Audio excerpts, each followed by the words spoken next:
Boa tarde a você, telespectador da TV Câmara. Nós estamos ao vivo nesta terça-feira, dia 25 de março. Você pode participar de mais uma edição do Clipe Eletrônico. O nosso Donizete Santos já está a postos, 3396-4944. Anota aí, 3396-4944.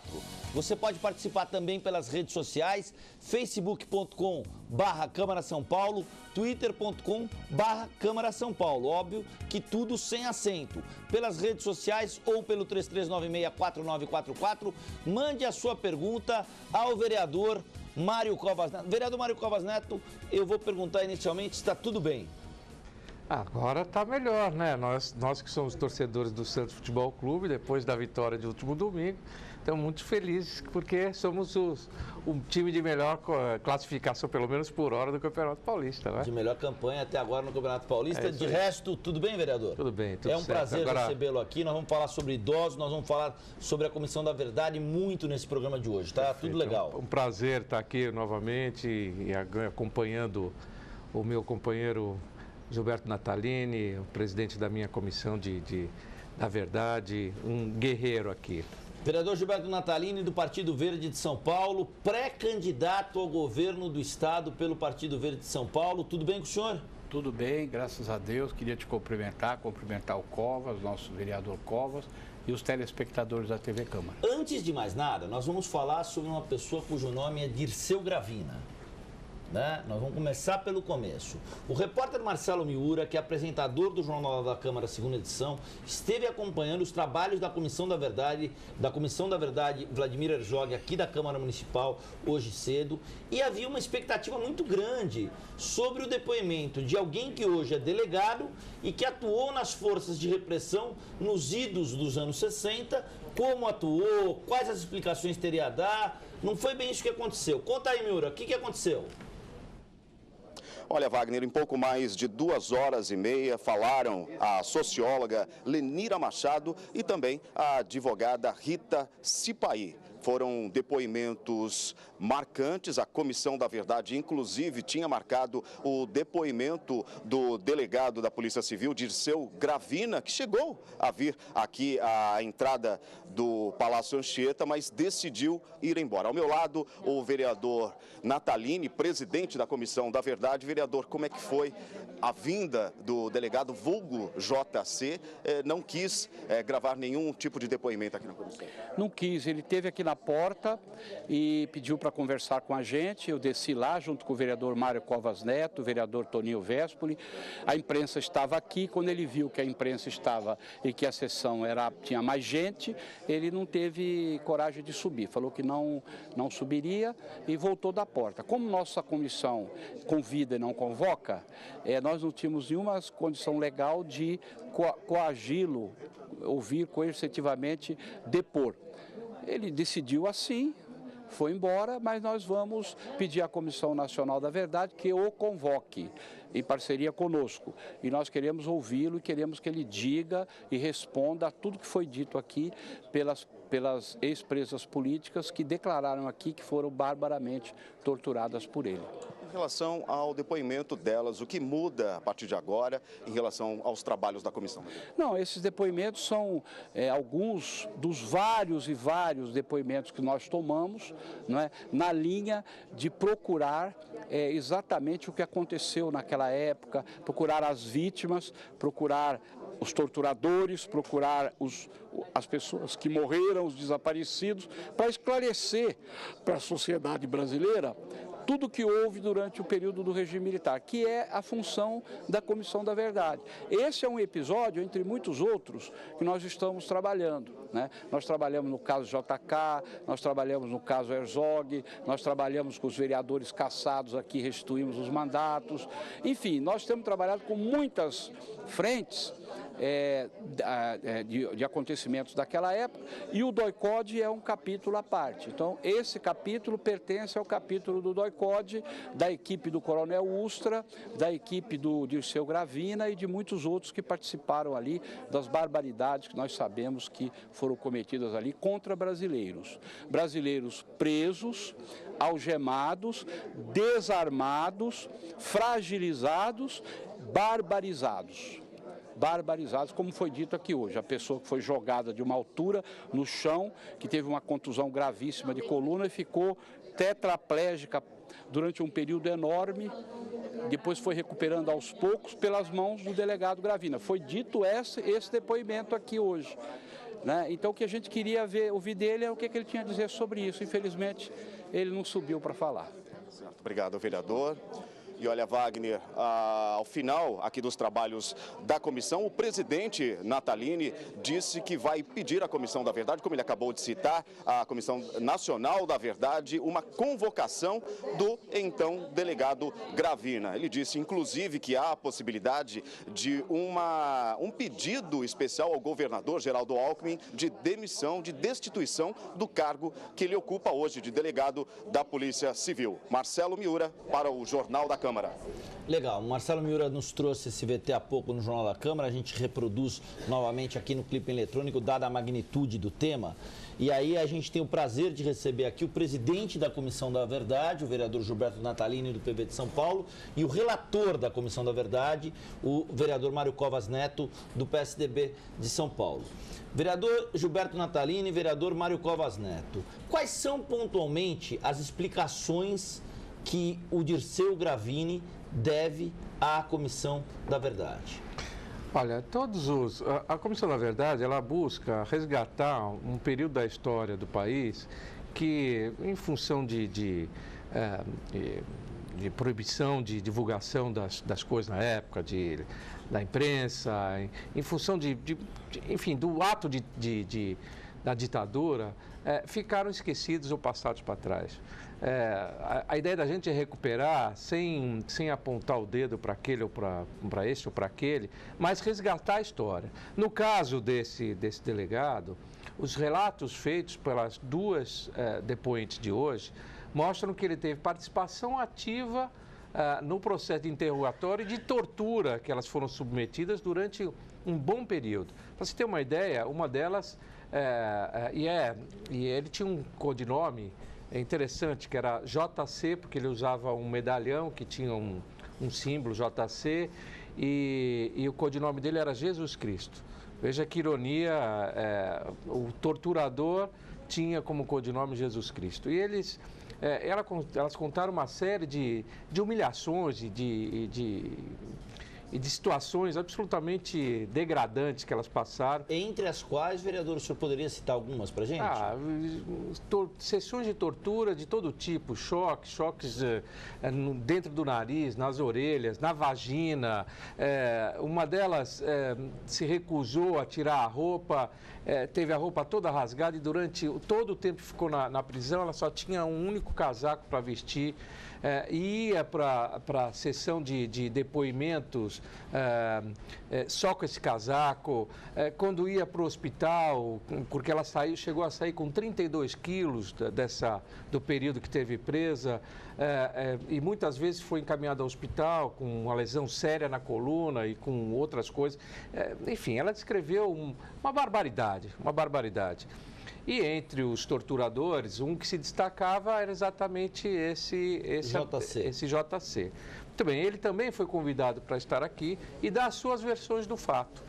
Mas, infelizmente, quando chegou aqui, ele notou que havia imprensa, etc., ele recuou e decidiu, então, enfim, e nos disse, quando nós fomos ao encontro dele na rua, e ele ali alegou que o fato de ter imprensa iam massacrá-lo, etc., e que ele achava melhor preservar a dignidade dele, se colocando como vítima. O Dirceu Gravina, o Marcelo Miura, essas imagens que nós estamos falando, desse depoimento que era esperado e que não foi, o Marcelo Miura foi atrás, a gente tem essas imagens, a gente vai mostrar isso na segunda edição do Jornal da Câmara, edição do Nelson Nunes, da Marli Vendramini, a gente vai mostrar essas imagens, mas assim, qual é a idade do Dirceu Gravina hoje? Na época ele tinha 22 para 23 anos, 1971. Ou seja, 72. Tem em torno de 70 anos, é a idade dele hoje. É um delegado que mora em Presidente Prudente. Delegado aposentado? Não, ele está na ativa lá. Está na 66, né?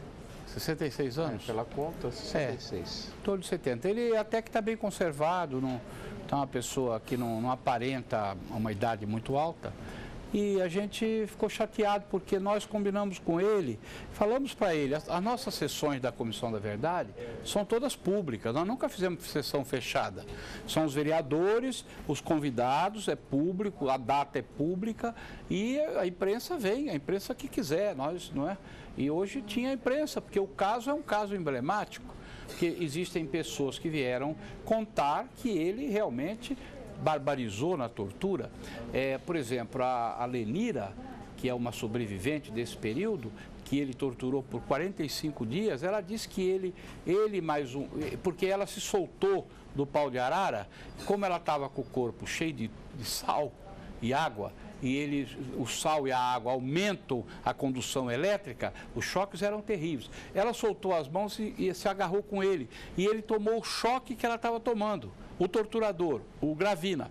E aí, o soco foi tão grande que ele pulou por cima dela e bateu de cabeça no cavalete do pau de arara do outro lado. E aí bateu o nariz, sangrou o nariz, saiu sangrando da sala de tortura.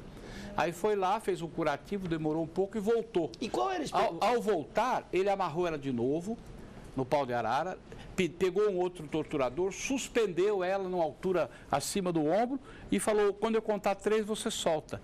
O outro soltou, ele soltou, ela bateu no chão e teve uma concussão, ou uma contusão de coluna cervical e ficou tetraplégica parcialmente por um período grande. Quer dizer, eles quase que fraturaram o pescoço dela, ela teria uma lesão.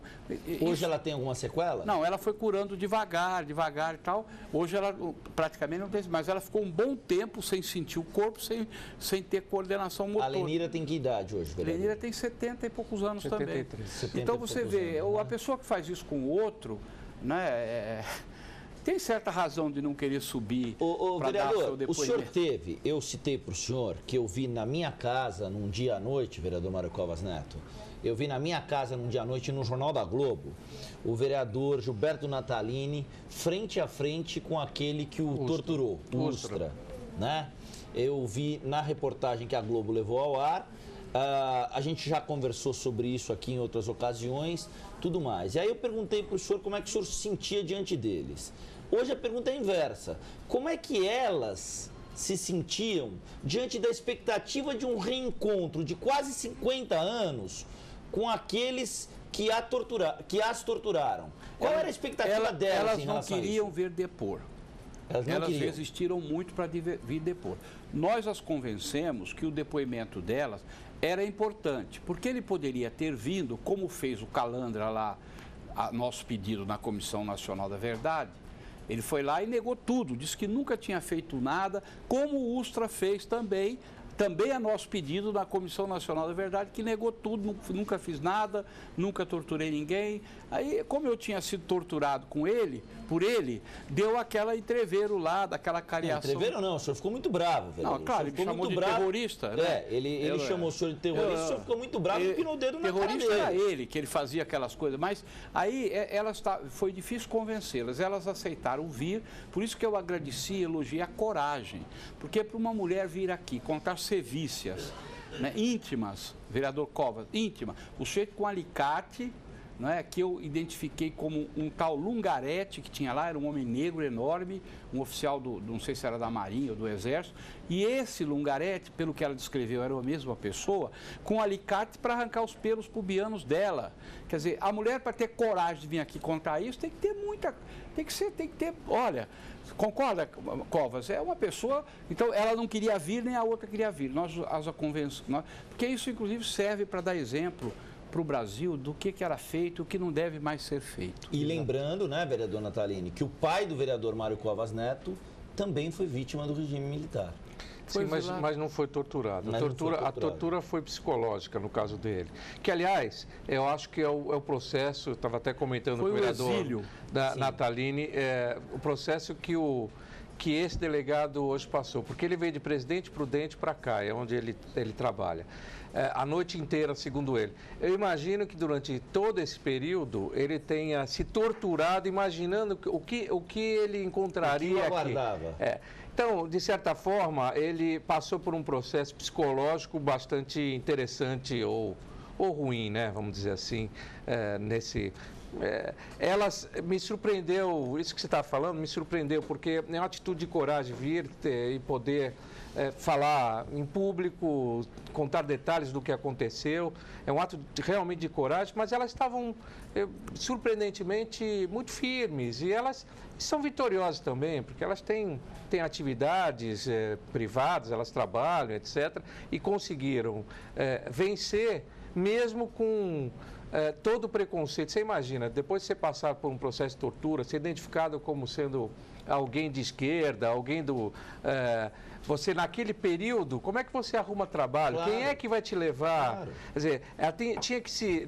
Não podia fazer concursos públicos porque não participava do processo eleitoral. Não conseguia emprego porque o empregador tinha receio daquele empregado. Então, para vencer profissionalmente, lutaram muito. Sim. E conseguiram vencer. Então, é surpreendente. Vereador Mário Covas Neto, existe uma liturgia técnica. O senhor está lá como vereador do PSDB, como relator da Comissão da Verdade. O vereador Gilberto Natalini está lá como presidente da Comissão da Verdade, como vereador do PV. Existe essa liturgia técnica do cargo que ambos exercem nessa Comissão Municipal da Verdade, a Comissão Vladimir Herzog. Agora, em algum momento, ouvir esses relatos chega a emocionar? Ah, sim, sem dúvida nenhuma. Nós, desde o ano passado, o Gilberto Natalini, o presidente da comissão, que é o grande articulador dessa comissão, ele é um incansável, né? Nós já ouvimos uma série de depoimentos aqui, depoimentos de todo tipo e depoimentos emocionantes. As pessoas, muitas vezes, não conseguem segurar as lágrimas, né? E é terrível você imaginar todo esse processo de tortura, né?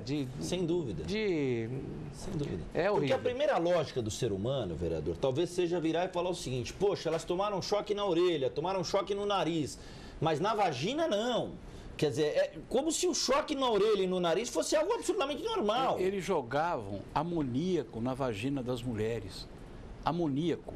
O Herzog, segundo consta, morreu com capuz que o torturador jogava amoníaco dentro do capuz e aquilo dá um infarto da massa cerebral e mata a pessoa por acidente vascular cerebral por amoníaco. Então, o grau de barbaridade, o grau de coisa é indescritível, quer dizer, as torturas sexuais, empalamentos. A tortura, vereador, é algo inaceitável em qualquer circunstância. É lógico. Né? O senhor viveu na pele e o senhor sabe disso. E o governador Mário Covas dizia, várias vezes ele dizia: eu estou lutando aqui para o direito que vocês têm de me dar bandeirada hoje. Eu lembro, vereador, porque eu cobri isso aí. Né? Eu estou lutando aqui pelo direito que vocês têm. Eu fui caçado por isso. E o mais curioso, numa época em que o Fernando Henrique foi escolhido senador com apoio do Lula. Né? Com apoio do Lula. A gente está falando aí de início dos anos 80. 86. 85, 86, né? Então, assim, é parte de uma história que está sendo recontada. Nós estamos hoje, dia 25, a 6 dias dos 50 anos do golpe militar. E aí, assim, repassando toda essa história, o que emerge dessa Comissão da Verdade no sentido de recontar uma história que estava mal contada, vereador? Nós estamos recontando a história. Nós não estamos recontando a história gastando o meu tempo, o seu tempo, o tempo do vereador Covas, o tempo do telespectador à toa. Claro. Nós queremos repassar, abrir os livros da história do Brasil. Para quê? Para que o povo brasileiro não permite que isso volte. Hoje nós temos uma democracia capenga no Brasil. Estão fazendo muita lambança com a nossa democracia. Muita lambança com dinheiro público, problemas, denúncias. E aí alguns dizem: bom, já que não deu certo, vamos chamar os militares de novo e vem a ditadura para endireitar tudo. A minha proposta para todas as lambanças que o Brasil está sofrendo é exatamente o contrário. É radicalizar a discussão democrática. É levar para o povo dizer: a democracia está ruim, Mas só tem uma forma de melhorar, é mais democracia. Então, a Comissão da Verdade serve para isso, para mostrar o que é a ditadura, para mostrar o que é o sofrimento, para mostrar, só sabe o que é a tortura e a falta de liberdade quem passou por isso. Agora, as novas gerações têm que olhar para a gente e verificar, a gente não mente, nós não mentimos, tá certo? E saber o que é a volta ao passado. Jamais querer que volte no Brasil a ditadura militar. Aliás, o Cláudio Guerra disse a vocês que ele se arrependeu de tudo que ele fez. Hoje ele é pastor da Igreja Assembleia de Deus, a gente tem belos depoimentos, o senhor me deu uma cópia, vereador, eu tomo a liberdade de dizer para o senhor que eu uso essa cópia do depoimento que o senhor coletou com ele em aulas na Faculdade de Jornalismo, o senhor sabe disso, eu já tinha comentado isso com o senhor, mas assim, acho que há uma questão central aí, que é a Marcha da Família que foi organizada no fim de semana e que o Estadão cobriu, eu acho que foi legal o que o Estadão fez nesse sentido. Marcha da Família pela volta do regime militar.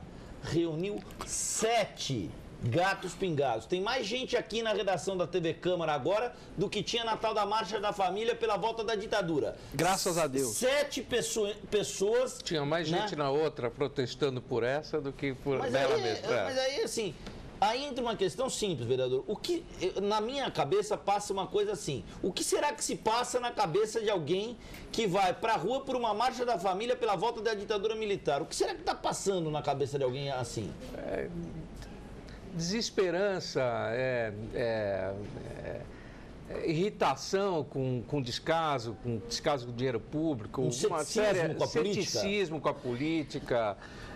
Não encontrar outra... É a tal da saída de um todo-poderoso, esse todo-poderoso, nesse caso, é um poder militar, de que vai salvar o país das amarguras pelas quais ele passa. O que não é fato. Nós já passamos por isso mais de uma vez, né?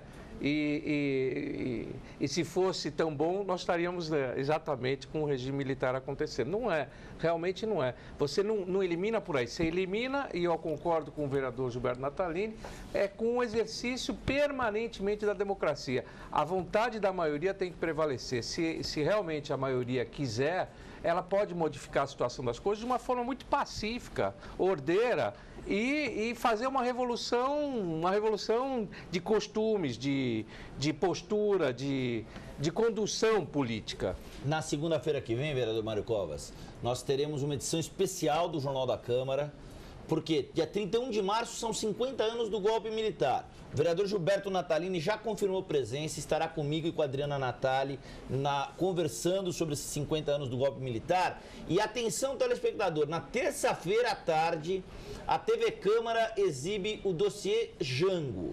Um documento histórico de altíssima magnitude, de altíssima relevância pública do ponto de vista do recontar a história, no sentido de mostrar quais foram as forças, inclusive a ingerência militar norte-americana e a ingerência militar do ponto de vista da articulação política que impediu que o João Goulart continuasse no poder. É isso, vereador? É isso, o filme vai vir aí. Isso é feito junto com a Comissão da Verdade, nós participamos dessa articulação junto com a TV Câmara, a direção da Câmara. É a contribuição que a Câmara vai dar para essa comemoração. Não vou falar comemoração, porque ninguém comemora. Não dá para comemorar, não é comemoração, é uma lembrança, né, e um resgate do passado. Nós vamos passar o filme, vai ser muito bom. Agora, aliás, só para complementar uma coisa que o vereador Gilberto Natalini falou a respeito da Comissão da Verdade. A gente quer resgatar a história. E a gente já deu uma contribuição, acredito, recentemente, onde encaminhamos para vários órgãos do país, desde a Presidente da República, a Presidente do Congresso, etc., um relatório dos depoimentos que nós tivemos e fizemos aqui na Comissão da Verdade sobre a condução brilhante do Gilberto Natalini, a respeito da circunstância da morte do Juscelino Kubitschek, em que a gente coloca mais de 100 indícios que mostram que aquilo que foi considerado pelos livros de história um acidente, na verdade foi um atentado e bem sucedido.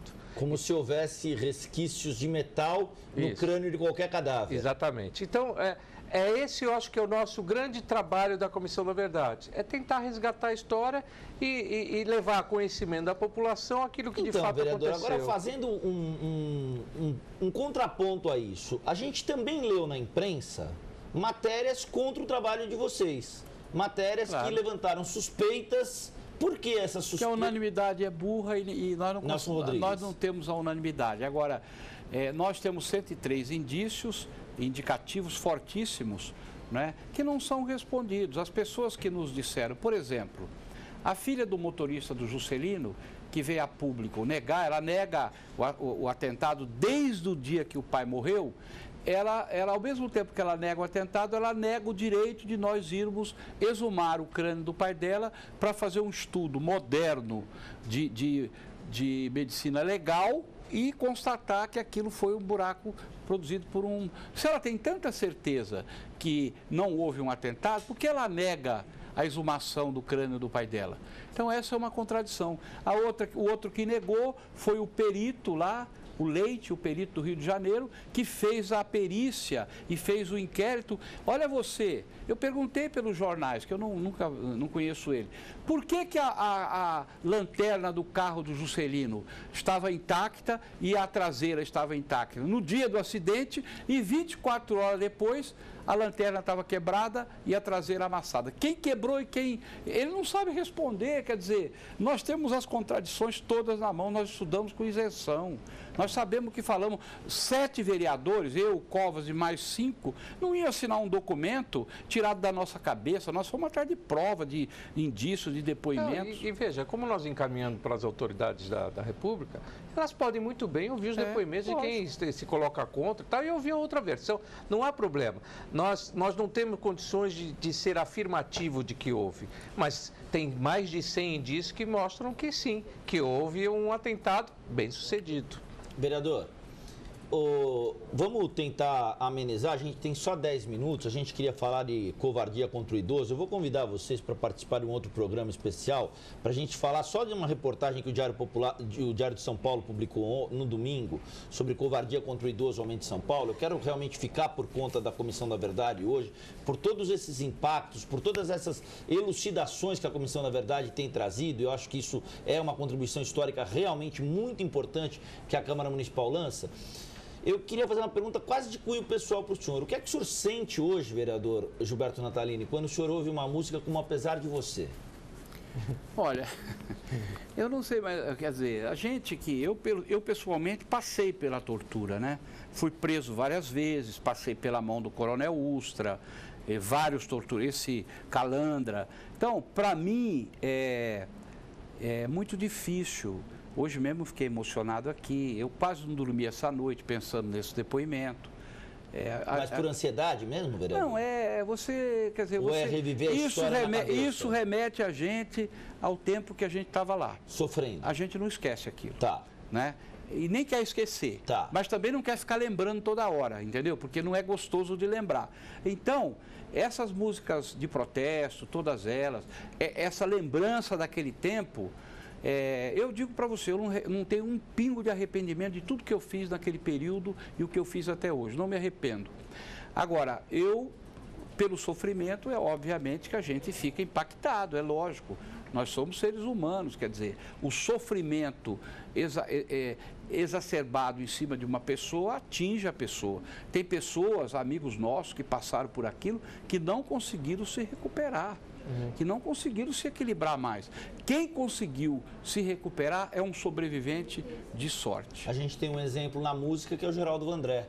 Nós estamos tentando trazer... Ontem ele estava ali com a João Baez, você viu a foto dele e a João Baez? Eu fiquei emocionadíssimo, né? Nós estamos tentando, vereador. Você viu a foto dele com a João Baez? Ele abraçando, ela quer fazer um show com ele junto. E ele foi um dos que se abalou profundamente, Sim. a ponto de até perder um pouco o juízo. E parece que agora está se reequilibrando devagar.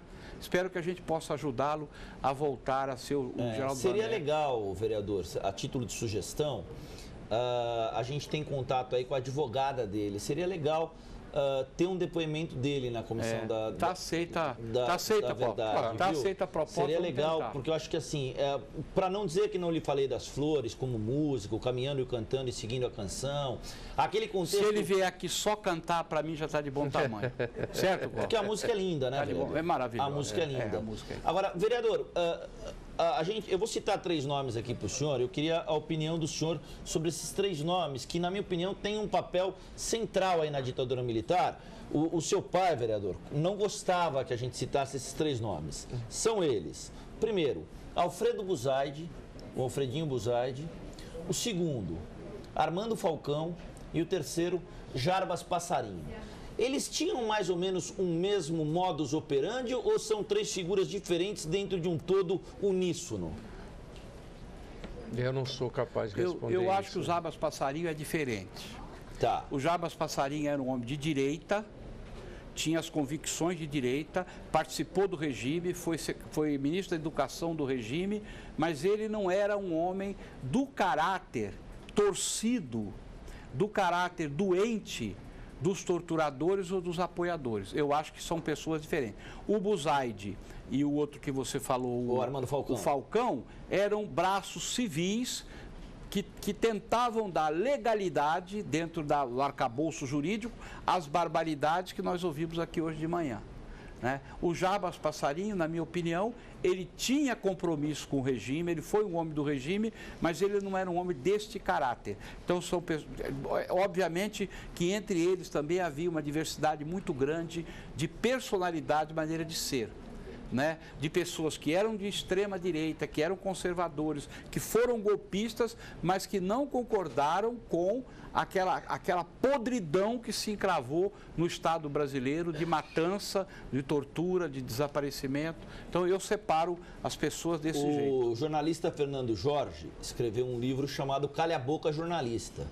No Calha a Boca Jornalista tem lá uma esfinge com 3 imagens, 2 delas são uma do Newton Cruz, que é o autor da célebre frase, cala a boca, jornalista, né? E outra do Alfredinho Buzaide. E o Newton Cruz, vereador?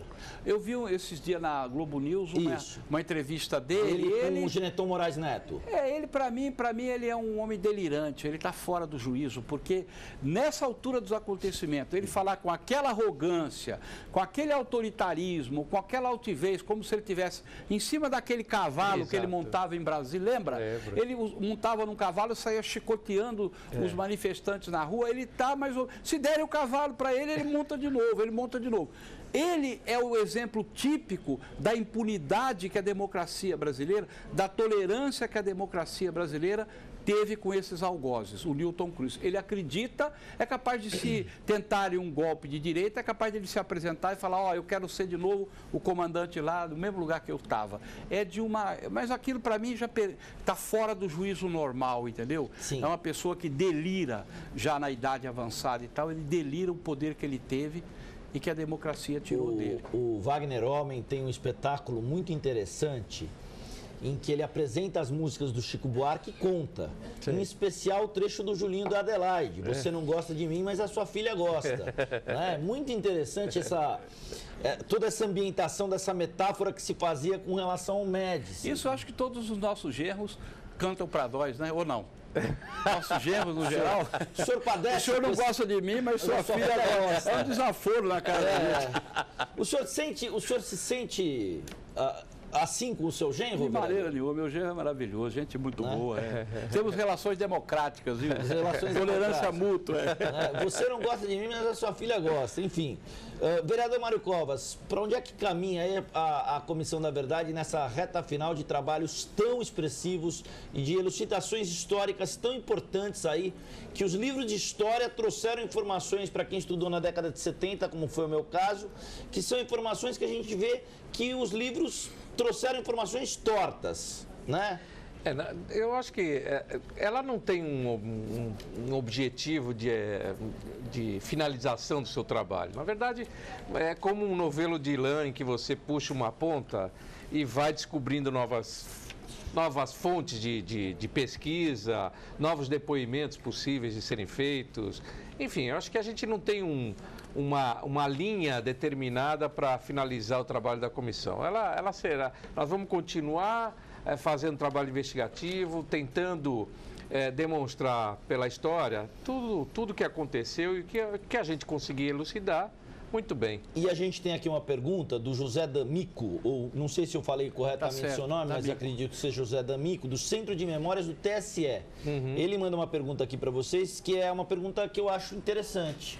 Qual é a importância da restituição dos mandatos de vereadores cassados pela ditadura Vargas para São Paulo? E aí ele elogia o programa, diz que o programa é um programa interessante e eu queria mandar um abraço para ele. Ele foi importantíssimo, ele e toda a equipe ali do Centro de Memória do TSE foram muito importantes na pesquisa que nós fizemos dos mandatos dos vereadores cassados de 37 a 69. Nos ajudaram muito, de forma muito parceira, e nós fizemos aqui a restituição simbólica do mandato de 42 vereadores cassados, desde 37 até 69. Foi um momento muito emocionante, as famílias vieram, nós restituímos o mandato simbolicamente e o D'Amico e toda a equipe dele, a gente agradece muito a participação. E com detalhe, um dos que tiveram o mandato restituído era um sujeito com uma linha ideológica de direita, ou seja... Dois. Nós não tínhamos a pretensão e nem um lado na história. A ideia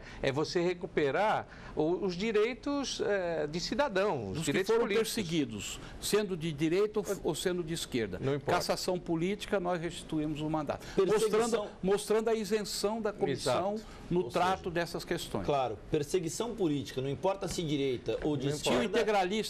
Tinha um integralista do Partido Fascista Brasileiro, do Plínio Salgado, tinha um integralista cassado que nós restituímos o mandato. Tinha um outro que era funcionário, o juiz, o funcionário da auditoria militar.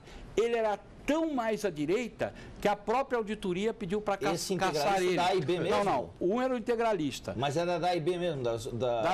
Do partido do Plínio Salgado, do partido integralista lá, na época. Lembra? Aquele Anauê que vestia de pinto, então ele era aquilo. E ao mesmo tempo tinha um outro que era da auditoria militar, que ele foi eleito vereador, ele era tão radical de direita que a própria auditoria se sentiu incomodada e caçou ele por ser de extremíssima direita. E nós, como ele foi caçado por perseguição política, por delito de opinião, nós restituímos o mandato dele com a ajuda do José D'Amico e da equipe do TSE. Essa linha, vereador, esquerda-direita, não está cada vez mais tênue, cada vez mais... Não, eu já dividi o mundo assim. O Covas era de esquerda, o pai dele era de esquerda. Eu lembro, a primeira reunião que o Covas fez no Brasil, pública de partido, foi eu que coordenei aqui, perto da OAB aqui. E o Covas veio, recém-exilado, foi a primeira. Então, a gente tinha uma relação pessoal, política muito grande com o pai do vereador Mário Covas Neto. Mas eu dividi as pessoas na minha juventude, direita e esquerda. Hoje, eu divido o mundo assim. Quem gosta de gente, quem não gosta de gente. Quem gosta de gente, gosta de si, da sua família e da massa humana. Quem não gosta de gente, gosta de si, do seu grupelho e geralmente faz um monte de safadeza para poder pegar o máximo possível e enganar os outros. Quem gosta de gente está com a gente. Quem não gosta de gente, me desculpe, fica do outro lado que não está com a gente. Essa é a minha definição hoje. E também de empresa pública e privada, quer dizer, essa coisa de você privatização ou essa discussão também, para mim, é absolutamente esperada. O que prevalece é a eficiência. Se você tiver eficiência na empresa pública, não tem nenhum problema que ela seja pública. Claro. E a mesma coisa em relação à privada. Esse é o objetivo, acho que é o objetivo da população mesmo. É algo que pertence a todos, não algo que não tem dono. Exato. Não, e ele pode ser eficiente, sim. Ele não precisa ser ineficiente porque é público.